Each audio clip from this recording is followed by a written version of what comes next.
What is so funny is to listen to everybody's opinion about Bitcoin. This is an important subject. I just realized something. Yeah. We have the only answer to how to survive a downturn in the stock market. You know that?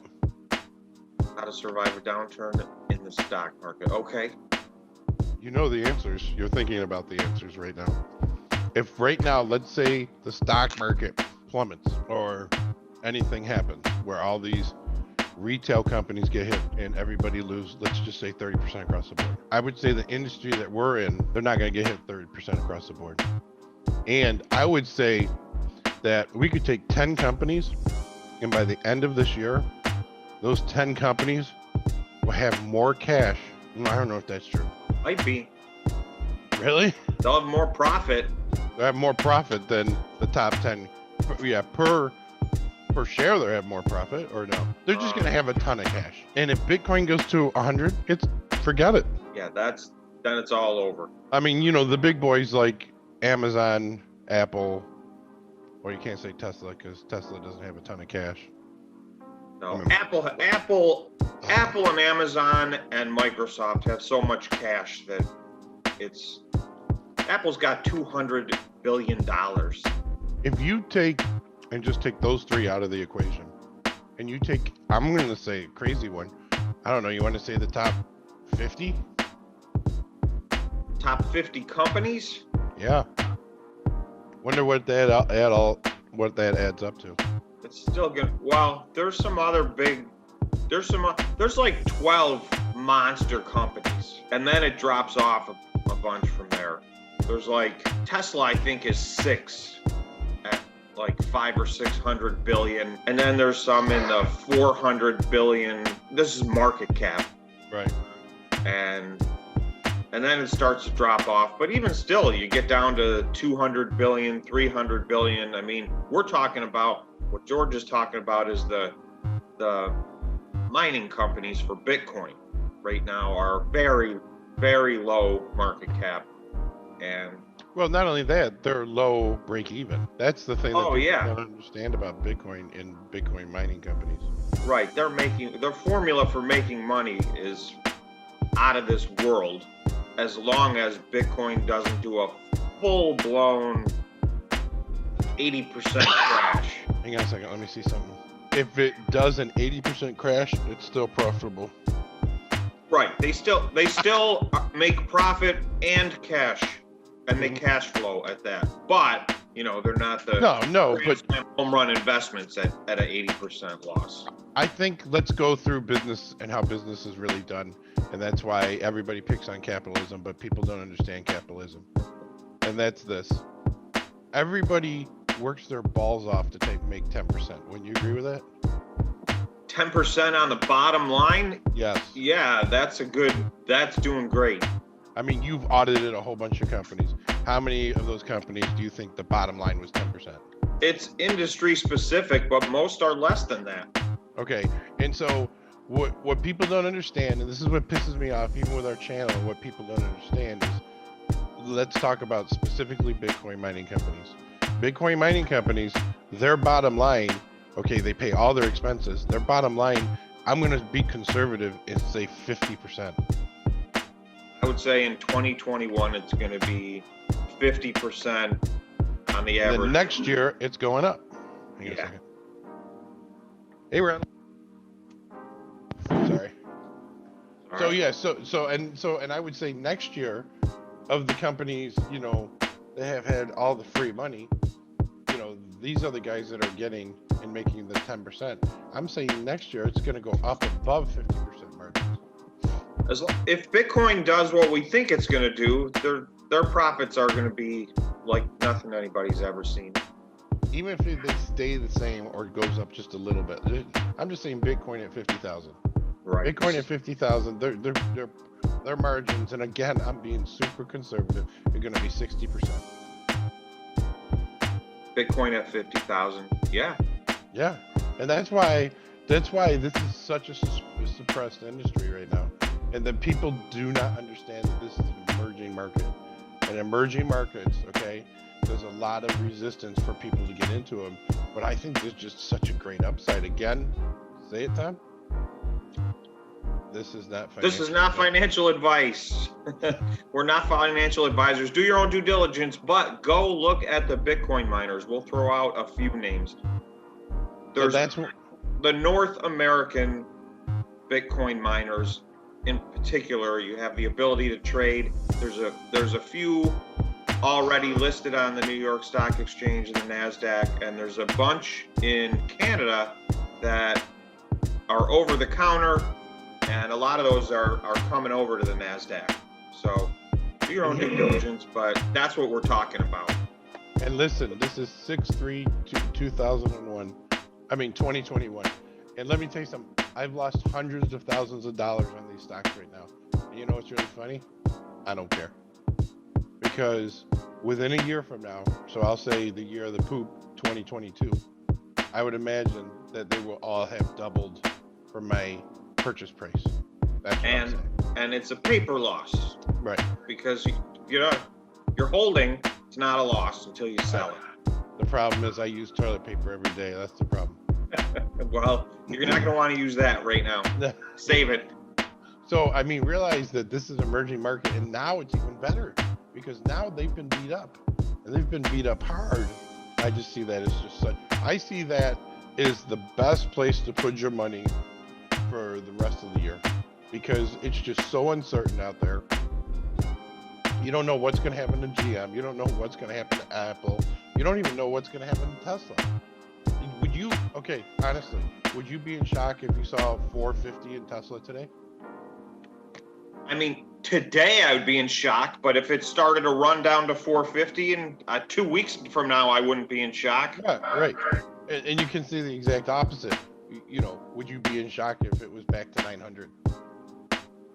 Yeah, I don't see those guys. The EVs are just had a nice week. Today looks like it's pre-market today right now, and everything's red, but even on a nice run, I mean, Tesla had to run back up to 600. So it's way, way off of its highs. And I think that, you know, what's so great about Elon Musk is he's controlled the conversation. He's told people to go look over here, don't look over here. Yeah. You know, and his company is hemorrhaging money. I was reading an article last night. Not that this matters at all, but his Twitter popularity score is at an all-time low. When he trashed Bitcoin, like the negative to positive comment ratio like flipped massively for him. Wow. Yeah, and it seems like he did that out of his own self-interest. There is absolutely no question in my mind that was. I don't know what the self-interest was, but it was not a series of rational tweets, because he would have to be ignorant to make a $1.5 billion investment without even knowing the very most basic facts about the investment that he's making. So I'm assuming he's not ignorant, and when he put $1.5 billion in there, he had some basic clue of what he was doing. So the rest of his tweets made no sense. Well, I won't call it market manipulation per se, but there are those people that might use that or other terms. And nobody asked them about his company. No one asked him about, hey, what's your company doing? What's going on in Tesla? Why is your stock getting hammered? Nobody asked him. Oh yeah. Oh, I know. I'm trying to take a quick peek at the EV stocks this morning. Now, as you do that, I'm going to tell you that I'm in shock. I did not ever think I would see this coin back to 41, almost 42 cents. Oh, you know why? Why? Uplisted. You're talking Dogecoin? Yep. Their Coinbase is bringing them on. They already did. They did. So that's, I don't know. I still feel like this is a temporary bounce, but that gives a lot more people access to it.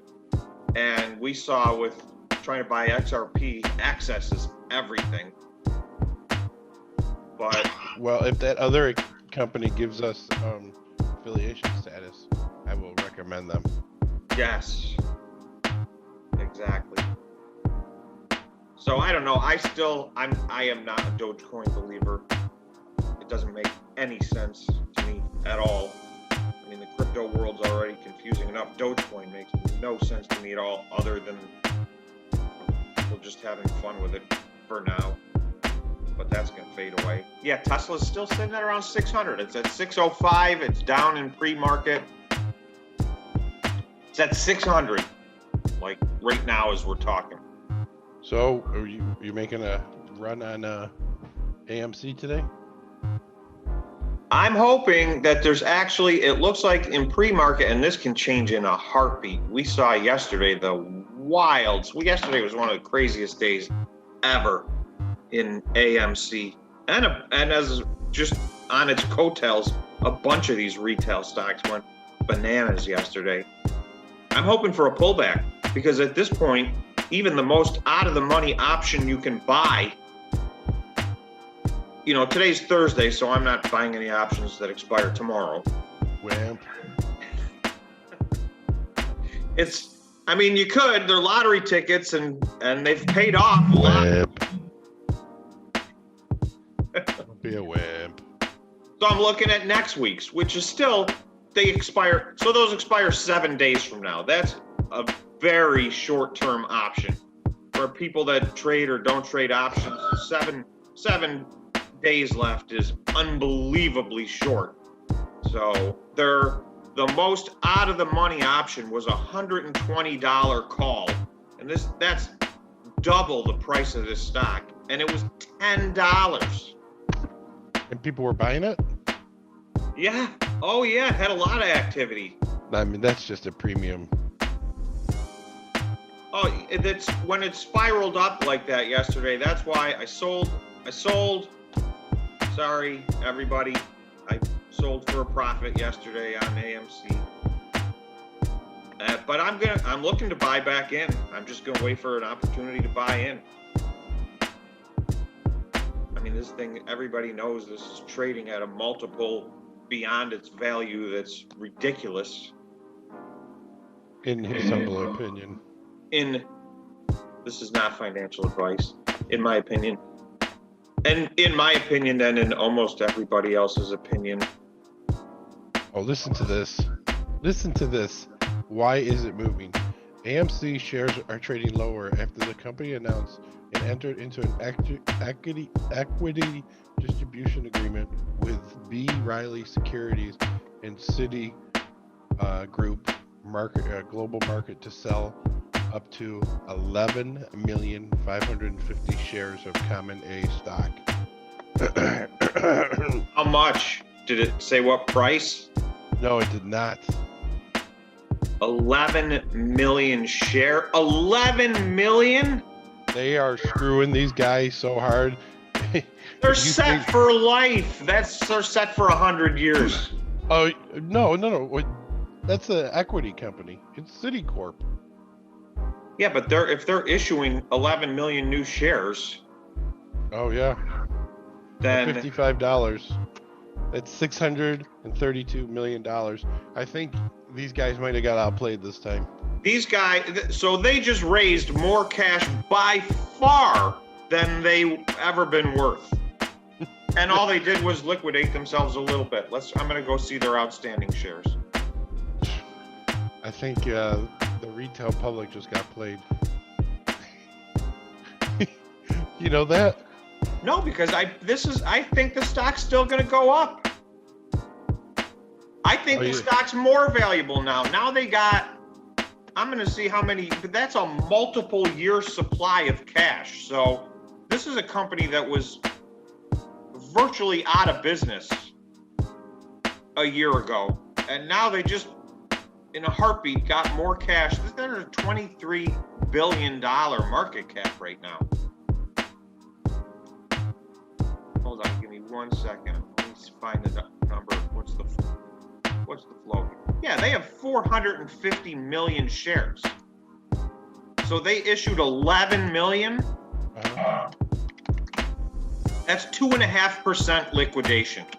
So they just sold 2.5% of their company for $600 million. That's like the best move ever. Because the one thing you worry about with this company, the big worry with this company, and the reason the hedge funds were shorting it is they were going to run out of cash, like imminently. And you run out of cash, you go out of business. Right. Now they've got enough cash to last indefinitely. This is not financial advice, but I would be a buyer of that news. Oh, you think that's a good thing? I always think it's a good thing. If a company can get their hands on money, their stock is up thousands of percent, and they're able to liquidate themselves 2% and get the most money they've ever had in the history of their company in all likelihood. So is their balance sheet better or worse now? It's way better. You don't understand this game. It makes them a better company. I mean, nobody's trading this because it's a good company anyway, in my opinion. Not that it's not a good company, but it's never been even a $1 billion company, and now it's a $23 billion company. It doesn't make any sense, but you know, there's a whole other dynamic at work with this trade. This is a fight between the retail investors and the hedge funds, and AMC just made themselves so those two are fighting, and AMC's the winner because they just raised $500 million. That's a good day. All right, I think I'm gonna have to go run and buy a tool because I'm not sure if that guy knows what he's doing. All right, check it out. I'll see you guys. All right, everybody, good luck trading. Have a good day. Make money. I'm gonna give the best bit of advice I possibly can. Buy low, sell high. Do you have a sign off? Be safe. Mm-hmm.